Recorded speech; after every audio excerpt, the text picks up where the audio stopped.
Hello everyone, I'm Darren, and today I'm going to talk about the Tencent Holding Limited company.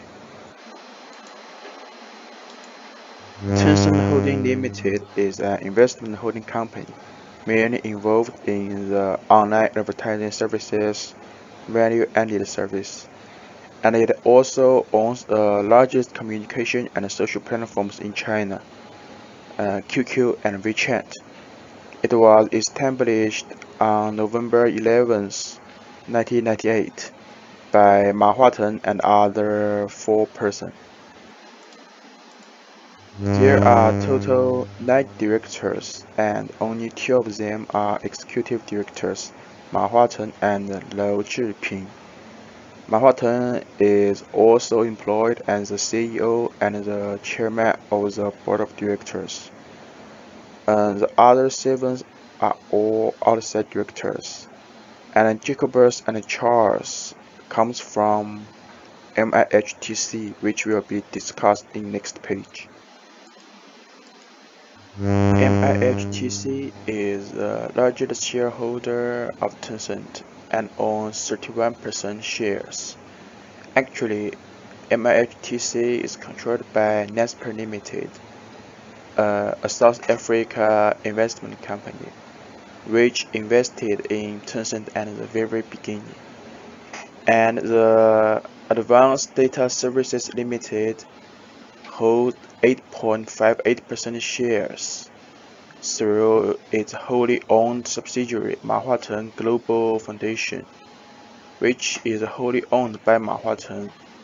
So Mr. Ma has an interest in these shares, and it could be disclosed that Ma Huateng owns the 8.5% shares. Although MHTC is the largest shareholder of Tencent Holding Limited, they place great trust to Ma Huateng's team.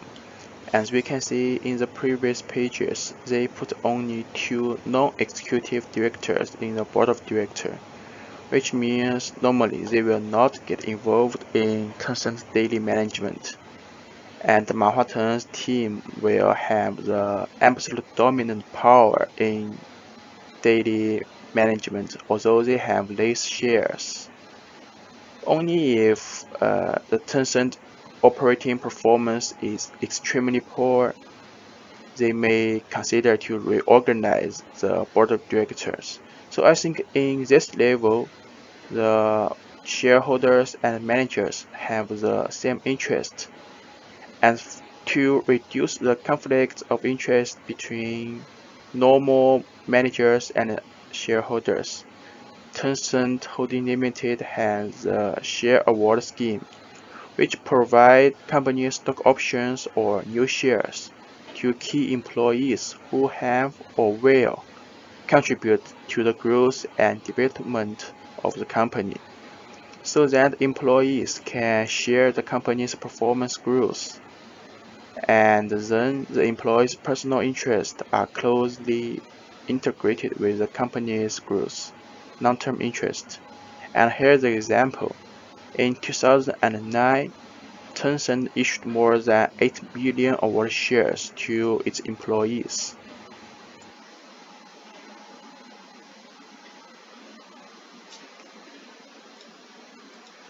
When Tencent wanted to do its initial public offering to raise money and went public, it actually had several choices, and in this page we will discuss why it finally chose the Hong Kong Exchange and Clearing Limited.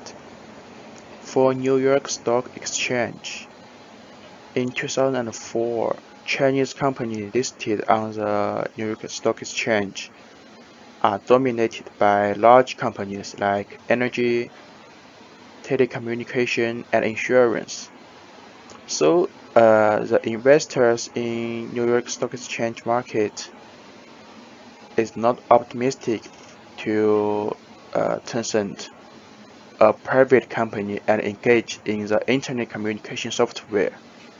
Second, the New York Stock Exchange has strict listing standards for foreign companies, such as your profitability power and how much shares you at least offer. Anyway, at that time, Tencent is not large enough and is not qualified to go public in NYSE.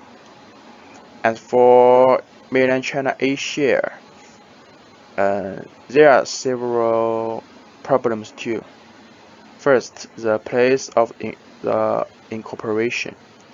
To went public in China A share, it requires that the place of incorporation must in mainland China. However, Tencent is established in Raymond Island, so it's not able to go public in China A share. Secondly, in 2004, there are not many risk investment companies in China. So the majority source of money comes from the traditional banks. But it's difficult for bank to give you money when you don't have many tangible assets like plant, land and building and others. So Tencent as a internet service company, they cannot or difficult to raise enough money. So finally, in 2004, July 17th, they chose went public and HKEX. As we can see, the initial offering price of Tencent Holding Limited is only 3.7 Hong Kong dollars, but at the first day, the opening price is 4.38 Hong Kong dollar, and the closing price is 4.15 Hong Kong dollars. It has increased more than 12% than the initial offering price.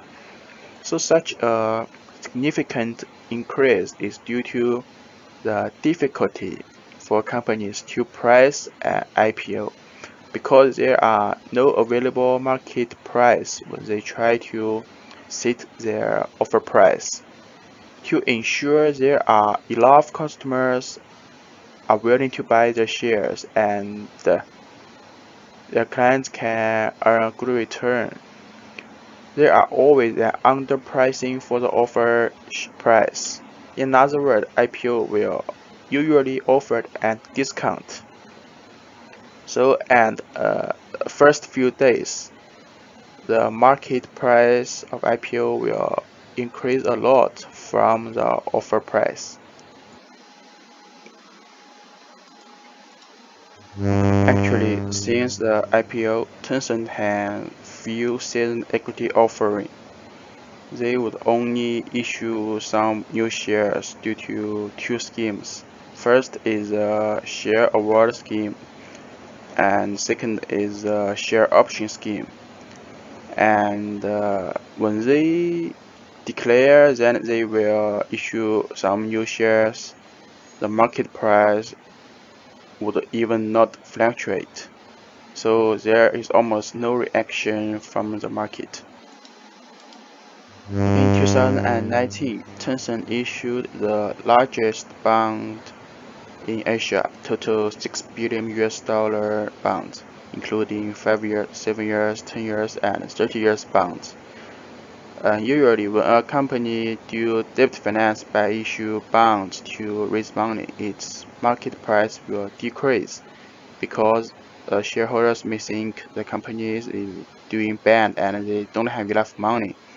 But since the Tencent announced that they will use the money to capture other potential users and compete with other competitors in new market, it gave the shareholders confidence that this money will use to expand their business and market. Also, when we look at the debt to equity ratio, Tencent is only 47, while the General Electric company is more than 300. According to the trade-off theory, Tencent as IT service company, their operating income is much more uncertain than the General Electric company. So The firm has higher volatility, prefer less debt. Tencent has two dividend policies. First is a cash dividend. Second is repurchase the shares. As we can see, the cash dividends of Tencent is very small. The Tencent dividend yield is only 0.3%, while other average dividend yield is about 7%. For example, the e-commerce and IT service industry average dividend is more than 7%. In the meantime, Tencent spent a lot to buy back the shares, like in 2018 and 2019. When the price goes down, Tencent spent a lot to buy back these shares and to stabilize the share price. In addition, in Hong Kong, the dividend is non-taxable.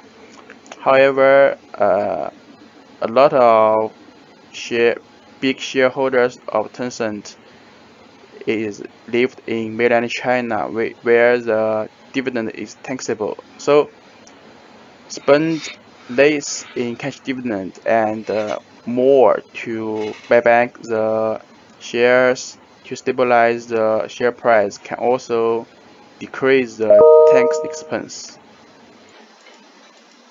That's the end of my presentation. Thanks for your listening. Do you have any questions?